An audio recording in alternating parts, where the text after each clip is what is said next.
Saludos, amantes de lo misterioso. En este vídeo, nos adentraremos en el intrigante mundo de Lizzie Borden, la enigmática asesina del hacha. Prepárense para un viaje lleno de suspense, historia y encuentros sobrenaturales. Lizzie Borden ocupa un lugar prominente entre las asesinas más infames en la crónica de Estados Unidos. Su nombre está ligado a un atroz crimen, el asesinato de su propio padre y madrastra, perpetrado con una violencia despiadada y que le valió el siniestro apodo de la asesina del hacha. Lizzie nació el 19 de julio de 1860, como la hija de Sarah Anthony y Andrew Jackson Borden. Este último se destacó en la próspera industria de muebles y ataúdes, además de brillar como promotor inmobiliario y propietario de fábricas textiles y bienes comerciales. Aunque sus logros resultaron en una fortuna estimada hoy en alrededor de $9 millones, su reputación también se vio teñida por su notoria tacañería. La infancia de Lizzie transcurrió en un hogar de tintes religiosos, junto a su hermana mayor, Emma Lenoure Borden. Además, Lizzie dedicó parte de su tiempo a actividades caritativas y misiones religiosas, enseñando el catecismo a los hijos de inmigrantes recién llegados a suelo estadounidense. La dinámica familiar se tornó tensa tras el fallecimiento de la madre de Lizzie en 1863. El segundo matrimonio de Andrew, 3 años después de la muerte de su primera mujer, fue con Abby Derf Gray, que exacerbó las fricciones entre las hermanas y su madrastra. Lizzie sospechaba de las intenciones económicas de Abby. Con el tiempo, las relaciones familiares se volvieron más tirantes. Las hermanas rara vez comían en la mesa con sus padres, esto se fue agudizando por episodios como el sacrificio de las palomas de Lizzie ordenado por su padre en 1892, el clima se volvió aún más enrarecido cuando las hijas fueron enviadas forzosamente de vacaciones a New Bedford. Pero lo peor fue cuando Andrew regalara propiedades a la familia de Abby, que incluía una casa que la hermana de Abby vendió al poco tiempo por lo que sería hoy unos $130.000. La víspera de los homicidios, John Vinicum Morse, hermano de la difunta Sarah Borden, llegó a la casa para tratar temas comerciales con Andrew. Algunos testimonios sugerían que la conversación en torno a una propiedad específica podría haber intensificado la situación. El fatídico 4 de agosto de 1892 marcó el desenlace sangriento de esta trágica historia.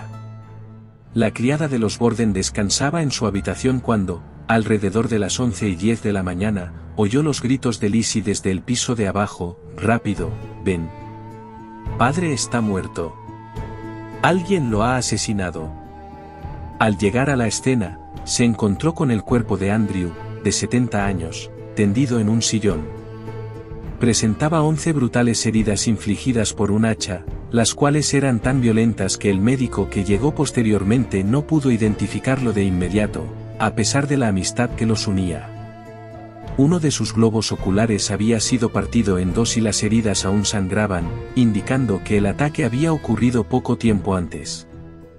La sangre había salpicado la pared encima del sofá, el suelo y un cuadro colgado en la pared. El atacante había actuado desde arriba y por la espalda mientras él dormía. En la habitación de huéspedes, se encontró el cuerpo de Abby Borden boca abajo en el suelo. La llegada de la policía levantó sospechas sobre Lizzie debido a su actitud inusualmente tranquila y sus cambiantes coartadas contradictorias.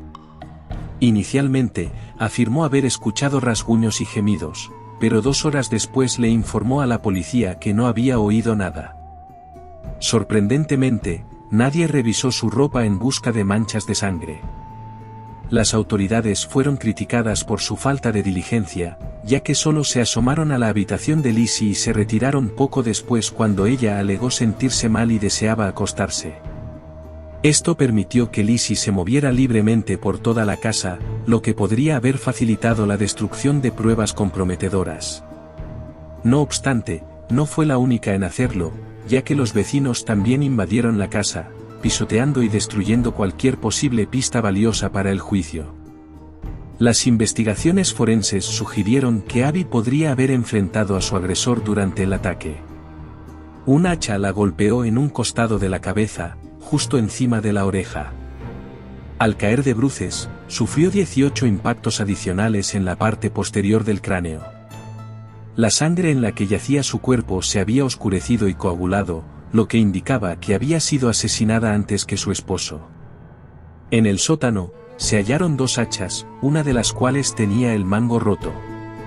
Se presumió que esta última había sido el arma del crimen, ya que el mango aparentemente se había fracturado recientemente y no tenía polvo en la hoja, a diferencia de las otras. Esa misma noche, un oficial de policía observó a Lizzie mientras se dirigía al sótano para inspeccionar los cajones que contenían la ropa ensangrentada de sus padres. El 6 de agosto, una exhaustiva búsqueda en la casa arrojó más detalles. Al día siguiente de los asesinatos, una doncella encontró a Lizzie quemando un vestido en la estufa del horno. Lizzie afirmó que lo estaba quemando debido a manchas de pintura, aunque nunca se pudo determinar si era el mismo vestido que llevaba durante los homicidios. La autopsia determinó que la pareja había sido asesinada con 1 hora de diferencia y se encontraron rastros de veneno en sus cuerpos. Esto desacreditó la posibilidad de un intruso. El farmacéutico local declaró que días antes, Abby lo había consultado debido a que la familia se encontraba enferma, aparentemente a causa de alimentos en mal estado, y la señora sospechaba un intento de envenenamiento. En el juicio que comenzó en junio de 1893, Lizzie presentó un comportamiento impredecible, se negaba a responder algunas preguntas o daba respuestas inconsistentes, se contradecía a sí misma dando relatos alternativos de la mañana en cuestión, lo que generó incertidumbre. Finalmente, el jurado emitió un veredicto de inocencia el 20 de junio de 1983. Años más tarde, el autor de misterio Ed McElvain, escribió en su novela Lizzie, que el motivo de los crímenes podría haber sido que Lizzie fue descubierta teniendo una relación lésbica con la doncella. McElvain especuló que Abby pudo encontrar a Lizzie y a la doncella en la cama, y que al verse sorprendida, Lizzie decidió asesinar a su madrastra. Después pudo haberle confesado la verdad a su padre, pero al ver la reacción de desagrado y cólera de este, tomó un hacha y lo asesinó. Esto concuerda con las especulaciones sobre un posible motivo vinculado a una relación lésbica y de que sufrió abuso sexual por su padre en su niñez. Sin embargo, estos detalles permanecen en el terreno de la conjetura.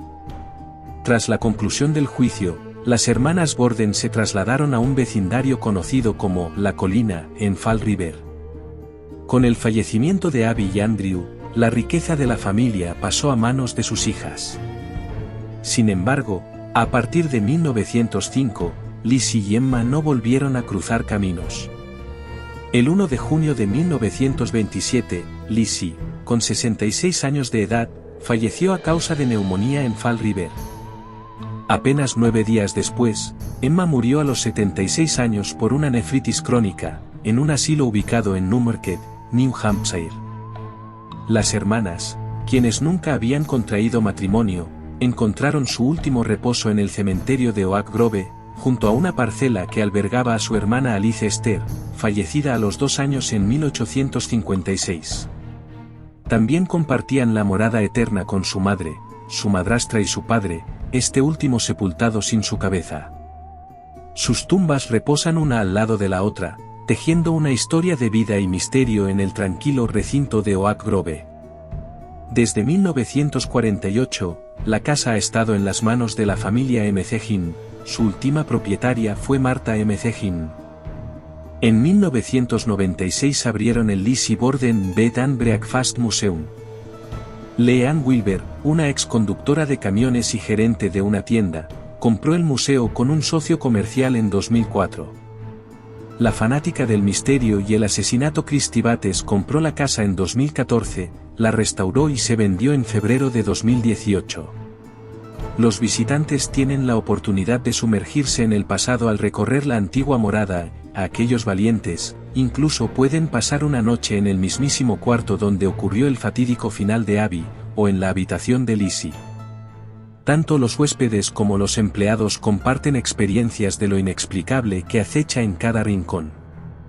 Los lamentos de una mujer, los movimientos de una dama victoriana ajustando las cobijas en las camas, ni incluso cuando los durmientes reposan en ellas, los pasos que resuenan en las escaleras y el piso superior cuando la casa debería estar en silencio, las puertas que se abren y cierran sin intervención humana, conversaciones susurradas desde habitaciones vacías y sombras que se deslizan por los pasillos. Se rumorea incluso del maullido de un gato espectral, el roce de algo que se frota contra las piernas de los visitantes, una posible evocación del gato de la doncella. Apariciones de todo tipo, y mecedoras que balancean suavemente, añadiendo una nota de intriga en cada rincón. La mesa del comedor, donde los comensales disfrutan sus alimentos, alberga en su madera la memoria de las autopsias de Abby y Andrew, otorgándole un aura de misterio a cada banquete. Los huéspedes que eligen pernoctar en la casa han capturado imágenes de extrañas anomalías flotando junto a sus camas, reportado ruidos que emergen del interior de los armarios, pasos inesperados, risas sin origen aparente, y en ocasiones, han sido tocados por manos invisibles mientras duermen. Una anécdota memorable implica a un escéptico que acompañaba a su esposa en unas vacaciones. Decidió pasar una noche en el establecimiento, y mientras desempacaba, su mirada se posó en la cama. Para su desconcierto, las cobijas estaban desordenadas, como si alguien hubiera ocupado el lecho. Al acercarse, la sorpresa se transformó en horror al observar pliegues que seguían las curvas de un cuerpo humano en las cobijas, y una almohada que claramente mostraba un hundimiento, como si una cabeza hubiera reposado allí. Así, la historia de la casa Borden sigue tejiendo un tapiz de enigmas y experiencias sobrenaturales, atrayendo a quienes se atreven a adentrarse en su misterioso umbral. A lo largo de los años, películas y series han tomado inspiración de este intrigante caso, manteniendo vivo el enigma en torno a los asesinatos. En 2015 se rodó The Lizzie Borden Chronicles con Christina Ricci como protagonista. Y en 2018 salió a luz la película El asesinato de la familia Borden, protagonizada por Kristen Stewart. A pesar de la absolución de Lizzie, muchas voces sostienen que las pruebas apuntan a su culpabilidad, motivada por deseos económicos y resentimiento. En definitiva, Lizzie Borden persiste como una enigmática figura en la historia criminal de Estados Unidos, cuya sombría leyenda sigue cautivando la imaginación del público hasta nuestros días.